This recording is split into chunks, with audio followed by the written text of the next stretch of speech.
I am the porter and caretaker of St. Mary's Hospital. My role includes moving patients, trolleys, equipment, records, linen, supplies.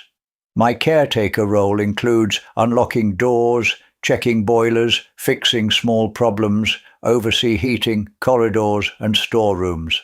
My name is Arthur Green, though most people in the hospital call me Mr. Green. I am not a doctor and I am not a nurse. I do not wear a white coat, and nobody stands aside when I walk down the corridor. I wear a brown coat, old boots, and a ring of keys so heavy they pull at my pocket. But I know this hospital better than most. I know which door sticks in winter, which window rattles when the wind comes across the yard, which radiator bangs before dawn, and which ward needs silence before the night sister begins her round. In the 1950s, an English hospital was a place of rules, bells, footsteps and polish. Matron knew everything. The doctors walked quickly. The nurses moved even quicker. But men like me moved in the spaces between them, keeping the place standing. I arrived before the sun most mornings. The kitchen chimney was already smoking, and the yard smelled of coal, rain and boiled tea.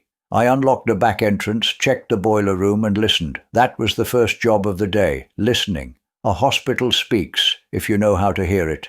Pipes knock, floorboards complain, patients cough behind curtains, nurses whisper when they are tired, bells ring for help, and sometimes a silence tells you more than noise ever could. Nurse Patty was one of the younger nurses on the ward. Red hair tucked neatly under her cap, sharp eyes, quick hands, and a heart she tried to hide beneath discipline. She would say, "Morning, Mr. Green," as if she was too busy for kindness, but she always said it. That mattered. Some people walked past the likes of me as though the floor cleaned itself and the doors opened by magic. Patty did not. She noticed. Matron Hattie noticed everything, of course. She could hear a spoon drop 3 corridors away.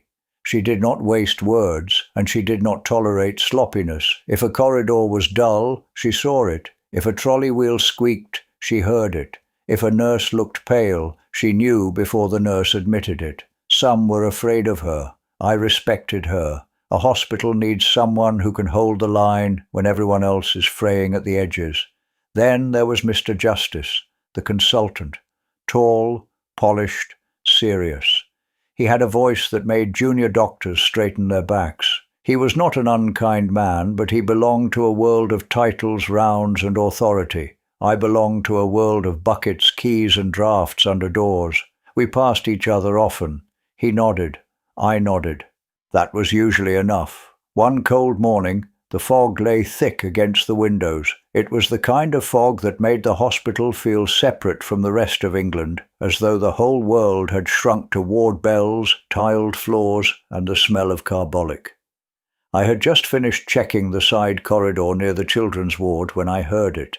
A small sound, not a bell, not a cry, but a soft tapping. I stopped. There it was again.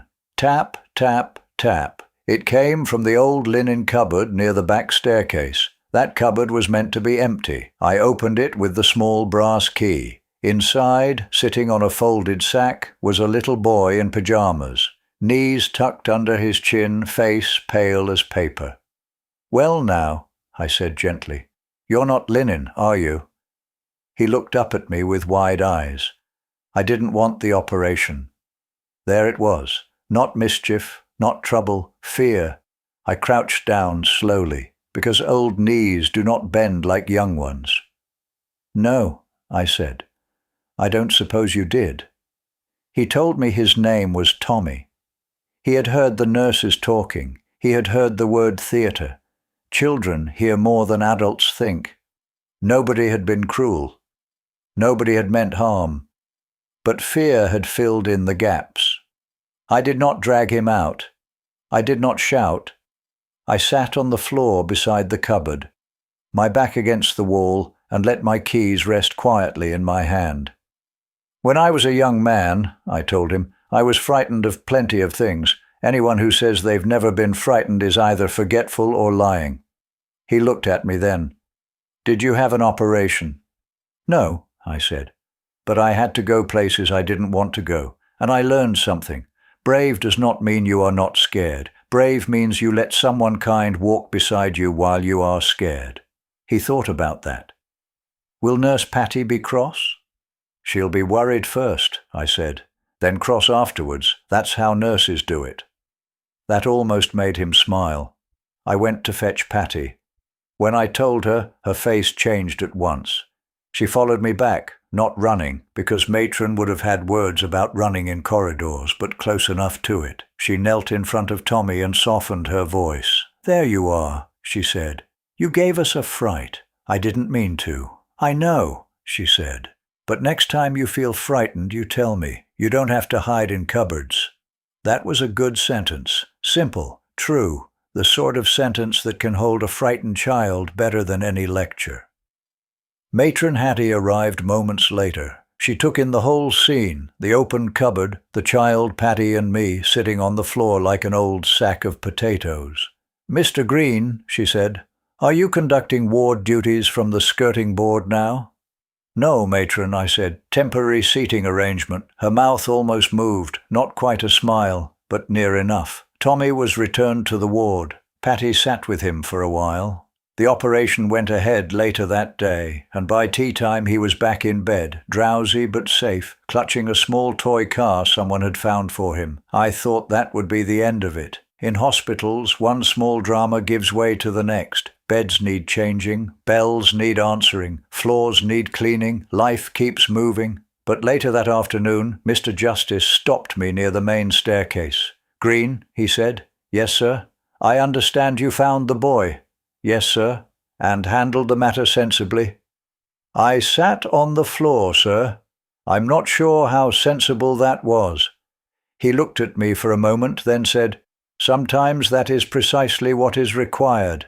That was the most praise I had ever heard him give anyone. That evening, as the lamps glowed along the corridor and the ward settled into the hush before night duty, I polished the floor outside the children's ward. Patty came out carrying a tray. "He asked for you," she said. "Who?"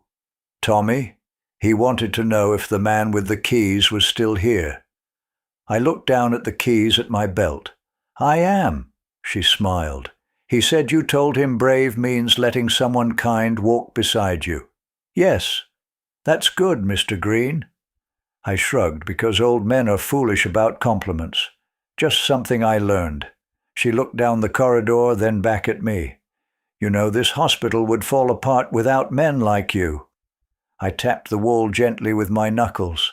"Not while I've got keys." But the truth is, I knew what she meant. People notice the surgeon, they notice matron, they notice the nurse who brings the medicine, changes the dressing, takes the temperature, and steadies the frightened hand, and rightly so.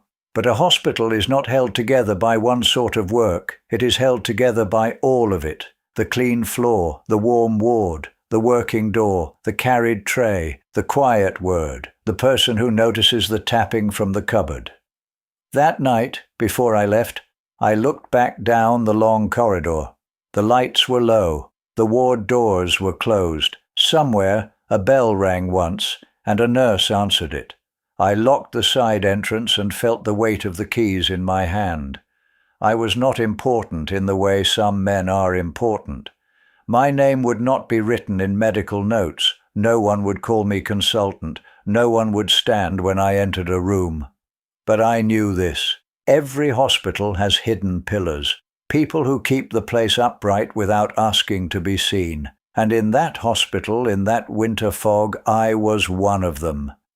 For this story, the historical background is based on several references about hospital support workers in post-war Britain. The Royal College of Nursing, in its history feature, Shining a Light, describes the importance of nurses, auxiliaries, orderlies and porters in Britain's health and care system after the Second World War.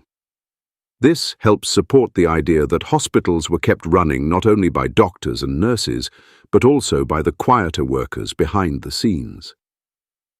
The Dictionary of the Scots language defines janitor as a caretaker of a building, especially someone connected with keys, cleaning and heating.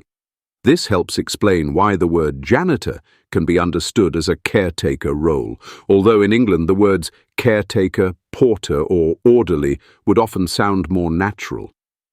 The Cambridge Dictionary defines an orderly as a hospital worker who helps with non-medical tasks, such as helping nurses and carrying equipment. This supports the difference between an orderly, who is closer to the ward and patient care setting, and a caretaker, who is more connected to the building, keys, heating, and practical maintenance. NHS historical information also records that the National Health Service began in 1948, placing this 1950s hospital story in the early years of the NHS. Mr. Green is a fictional character, but he is inspired by the real support workers whose labour, kindness, and quiet attention helped hospitals function every day. These references help show that the man with the keys was not just a background figure. He was part of the hidden structure that held the hospital together.